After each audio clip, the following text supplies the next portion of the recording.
Welcome back. So, I wanted to talk about how I kind of went from opening packs just like everybody does when they first get back into the hobby.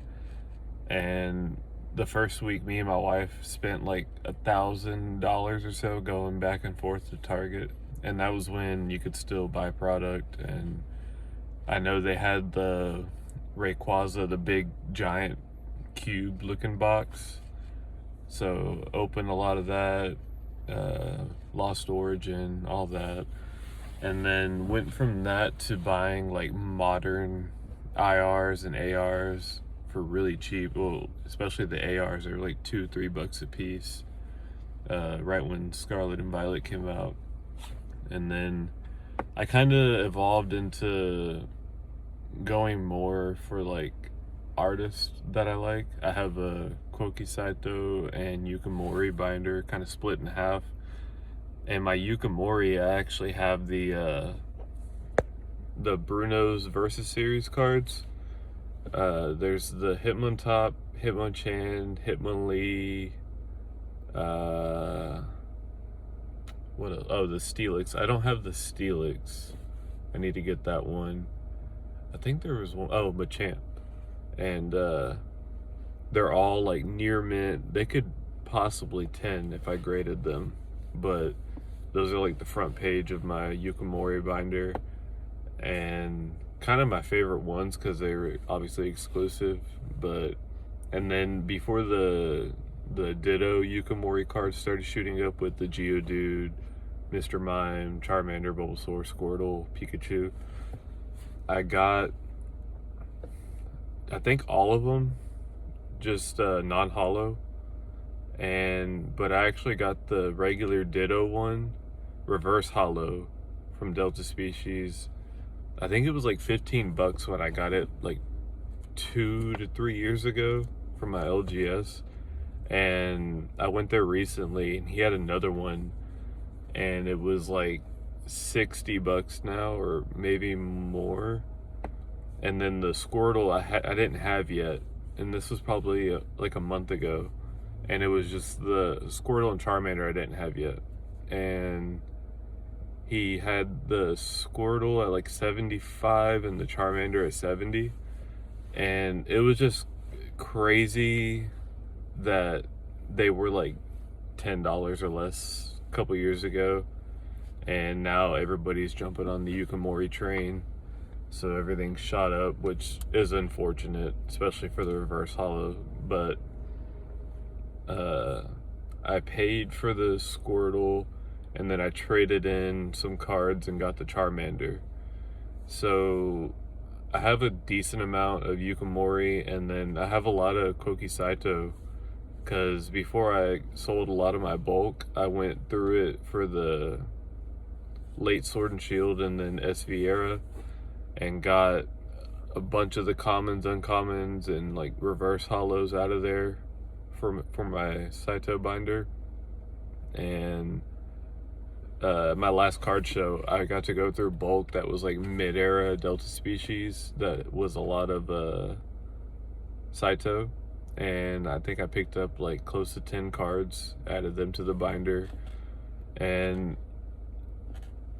I know people here lately, they've been jumping on the artist train of collecting artists, which I like. That it makes collecting a lot more interesting instead of just buying the new modern card or just any card.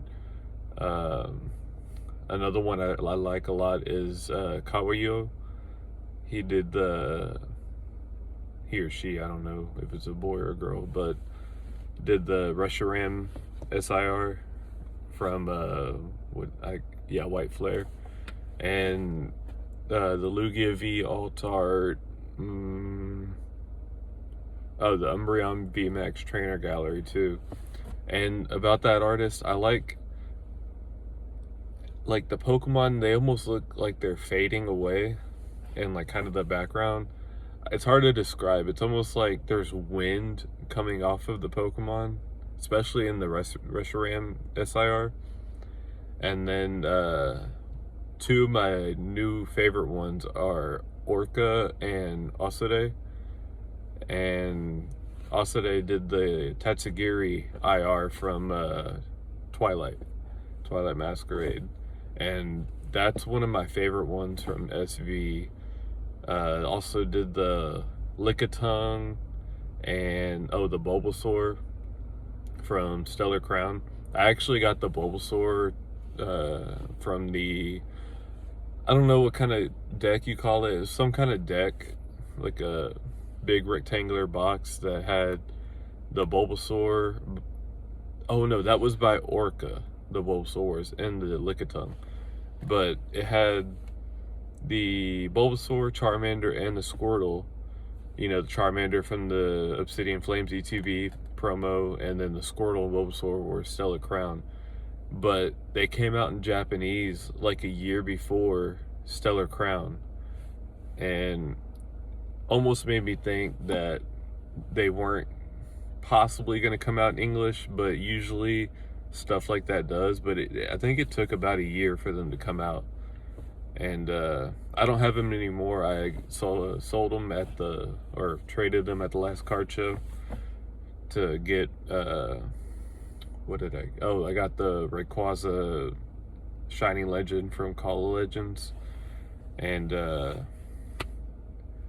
another thing I like about Orca is the art. Also did the Misty's Lapras from Destin.